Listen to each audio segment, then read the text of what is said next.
Time table ఎలా prepare చేసుకోవాలి sir different సర్కమ్స్టాన్సెస్లో ఉన్నప్పుడు? టైం టేబుల్ని ఒక స్టూడెంట్ తనకు తాను ప్రిపేర్ చేసుకోవడానికి 5 స్టెప్పులు ఉన్నాయి. స్టెప్ నెంబర్ 1, 7, 8, 9 అనే ఫార్ములాని గుర్తుంచుకోవడం.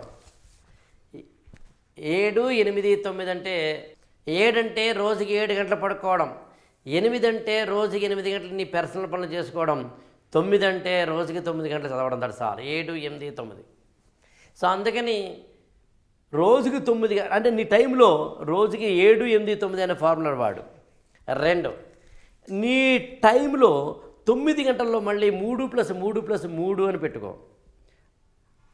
లేదా 2 + 2 + 2 + 2 + 1 అని కూడా పెట్టుకోవచ్చు, నీ ఓపిక. రోజులో నీకు ఇవ్వబడిన 9 గంటల్ని 3 సబ్జెక్టులు లేదా 4 సబ్జెక్టులు చదువు. 3 లేదా 4 సబ్జెక్టులు అంటే ఒక్కొక్క సబ్జెక్టు నువ్వు 3 గంటలు చదివితే 3 సబ్జెక్టులు, ఒక సబ్జెక్టు 2 గంటలు చదివితే 4 సబ్జెక్టులు, అప్పుడు 1 గంట మిగులుతుంది. నేనైతే రోజుకి 2 గంటలు మాత్రమే ఒక సబ్జెక్టు పెట్టుకోమంటాను. అప్పుడు 4 సబ్జెక్టు చదవచ్చు.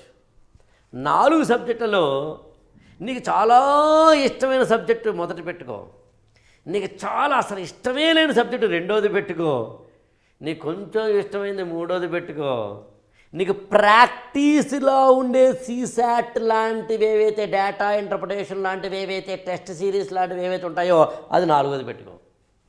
ఇలా పెట్టుకుంటే వద్దన్నా నీకు మంచి టైంని యూటిలైజ్ చేసుకునేందుకు అవకాశం ఉంటుంది. యాక్చువల్గా నేను చాలా సందర్భాల్లో చెప్పాను, అలా నేనే తయారు చేసి పెట్టింది ఈ టైం టేబుల్. యాక్చువల్గా నువ్వు ఎవరిని అడగాల్సిన అవసరం లేదురా, ఈ టైం టేబుల్ చూసుకోమను.